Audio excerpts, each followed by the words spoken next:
नमस्कार, आप देख रहे हैं आजाद समाचार। गुरुवार को अचानक से खबर आती है कि कथावाचक धीरेन्द्र कृष्ण शास्त्री के भाई शालिग्राम गर्ग व एक अन्य आरोपी राजाराम तिवारी को पुलिस ने गिरफ्तार कर लिया, फिर छतरपुर कोर्ट में पेश किया और मामले में तुरंत जमानत मिल गई। दोनों ही आरोपियों पर एक दलित परिवार के शादी समारोह में घुसकर मारपीट करने, धमकाने समेत फायरिंग करने के आरोप लगे थे। इस पूरी घटना के वीडियो भी वायरल हुए थे। ये बातें तो पुरानी हो गई, तो फिर नया क्या है? नया ये है कि कथावाचक धीरेन्द्र कृष्ण शास्त्री के भाई शालिग्राम गर्ग के मामले में सुप्रीम कोर्ट के अधिवक्ता वरुण ठाकुर ने जमानत को लेकर कई सवाल खड़े कर दिए हैं। उन्होंने पुलिस की कार्यशैली पर तो सवाल उठाए ही हैं, साथ ही ये भी कहा है कि पीड़ित परिवार का पक्ष कोर्ट में मजबूती से नहीं रखा गया। इस बात का आरोपी पक्ष को फायदा मिला और कोर्ट ने जमानत दे दी। वो पिछले कुछ दिनों से एक केस बड़ा चर्चित हुआ था। जो पंडित धीरेन्द्र शास्त्री हैं, उनके भाई ने एक फंक्शन में जाके गाली गलौज की और कट्टे से, जो देसी कट्टा होता है, उससे फायर भी किया। इन सब चीजों को लेके वो जो वीडियो वायरल है वो प्लेटफॉर्म पे भी है और इस पे क्या क्या ऑफेंस बनने चाहिए, हम उसी को लेके हम लोग आज यहाँ पे चर्चा कर रहे हैं। जिस तरीके से केस बनाया गया ये भी बड़ी चिंतनीय है, क्योंकि जिस के घर में गए वो एससी कम्युनिटी के लोग थे और उनको प्रोटेक्शन है एट्रोसिटी एक्ट में। इसलिए प्रोटेक्शन है क्योंकि सरकार ने ये माना है कि इनके साथ काफी समय से अत्याचार और अन्याय होता रहा है, इसीलिए स्पेशल एक्ट इनेक्ट किया गया है।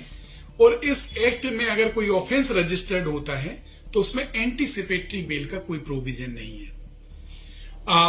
जो प्रशासन ने जिस तरीके से केस दर्ज किया उसमें SC/ST एक्ट तो उन्होंने इनकॉर्पोरेट किया, साथ में सेक्शन IPC की भी ऐड की 323, 506, 427, 294 और आर्म्स एक्ट भी लगाया 2527। मगर उन्होंने बड़ी होशियारी से जो सेक्शंस लगानी चाहिए थे वो नहीं लगाई। वो जिस तरीके से कोर्ट में जो सब्जेक्ट उनको ले जाना चाहिए था वो नहीं ले गए। सबसे बड़ी मजे की बात यह है कि एक ही दिन, जिस दिन अरेस्ट किया जाता है उसी दिन उसको कोर्ट में पेश किया जाता है और उसको बेल भी दे दी जाती है उसी दिन। ऐसा बहुत ही rare of the rare peculiar situation में होता है, पर ऐसा होता नहीं है। होता नॉर्मली जब बेल एप्लीकेशन हम लोग फाइल करते हैं तो उसमें स्टेट से रिस्पांस मांगा जाता है और स्टेट साथ में कस्टडी भी मांगती है। इसमें जिस दिन अरेस्ट किया उसी दिन उसकी सारी जब्ती कर ली और सारी की सारी इन्वेस्टिगेशन उसी टाइम पे कर ली गई। ये बहुत ही हास्यास्पद है। तुरंत रिकवर भी हो गया और जो फायर हुआ था आर्म से, जिस आर्म से फायर हुआ था वो जब्त हो गया, जो गोली जब हुई थी उसके जो कॉटेज थे वो भी जब्त हो गए और कोर्ट में इन्होंने जवाब भी फाइल कर दिया। तो ये कहीं ना कहीं ऐसे लगता है कि प्रोसिक्यूशन और एक्यूज के बीच में एक अनडिक्लेयर कॉन्ट्रैक्ट था कि हम कब गिरफ्तार करना है, कब ये सारी चीजें रखना है, कोर्ट के सामने ये चीजें लेके आना है। आप लोगों को समझना पड़ेगा कि कोर्ट के सामने भी इन लोगों ने ये नहीं रखा और जिस तरीके से एक्यूज जो था, जो अपराधी था धीरेन्द्र कृष्ण शास्त्री का भाई, उसने भी जिस तरीके का जो जजमेंट है सत्येंद्र कुमार की सुप्रीम कोर्ट की जजमेंट को लगाया, साथ में अनिश कुमार की जजमेंट को लगाया।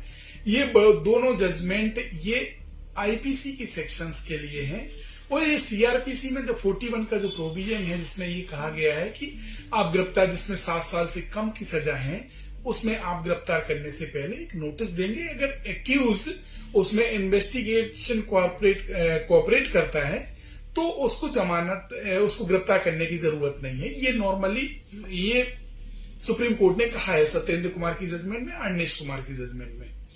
मगर यहाँ पे चूंकि ऑलरेडी गिरफ्तार कर लिया गया था, मतलब ये प्राइमा फेसी हम माने कि उसने कोऑपरेशन नहीं किया, वो फरार था, फरारी की तरह उसमें उसको, क्योंकि ये घटना है 11 फरवरी की, इस दौरान वो मिला नहीं, तो उसे जब गिरफ्तार कर लिया गया तो इन सब जजमेंट का उसके लिए कोई लाभ नहीं मिलना चाहिए था, जो कि प्रोसिक्यूशन ने इस चीज का विरोध नहीं किया।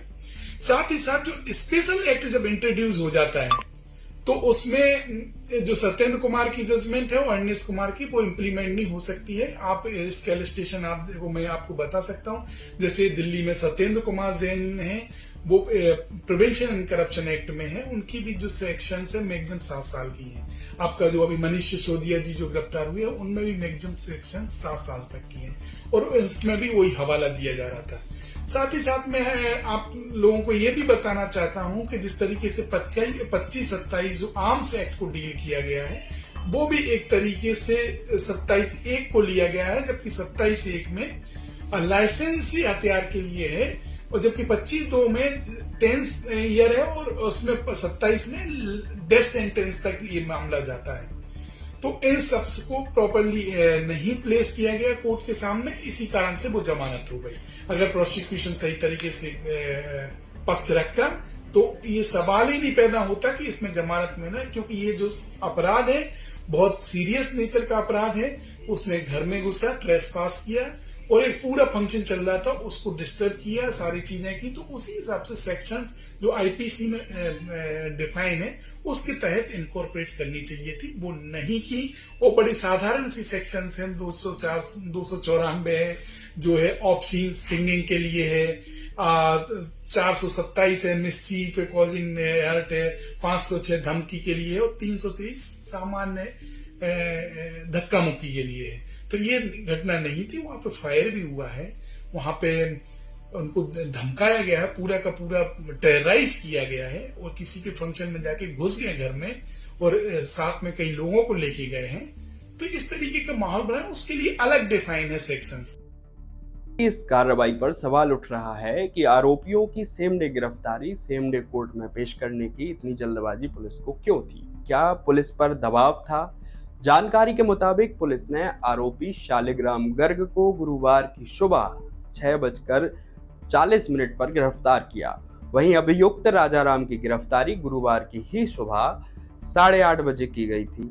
कट्टे की बरामदगी भी हो चुकी है, लेकिन ये कट्टा दूसरे आरोपी राजाराम तिवारी से बरामद किया गया है। हालांकि गिरफ्तारी कहां से हुई, फिलहाल हमारे पास इसकी कोई जानकारी नहीं है। अगर जमानतदारों की बात करें तो आरोपी शालिग्राम गर्ग की जमानत, उनके जमानतदार हैं जो कथावाचक धीरेन्द्र कृष्ण शास्त्री के चचेरे भाई लोकेश गर्ग बने। लोकेश गर्ग वही हैं जो हाल ही में बागेश्वर धाम में करीब 33 लाख रुपए में पार्किंग का ठेका लेकर चर्चाओं में आए थे। वहीं दूसरे आरोपी राजाराम तिवारी के जमानतदार उनके चाचा मनोज कुमार बने हैं। इस मामले में कोर्ट ने अरनेश कुमार व सतिंदर कुमार अंतिल वर्सेस सीबीआई एवं अन्य 2022 लॉ सूट का जिक्र किया है।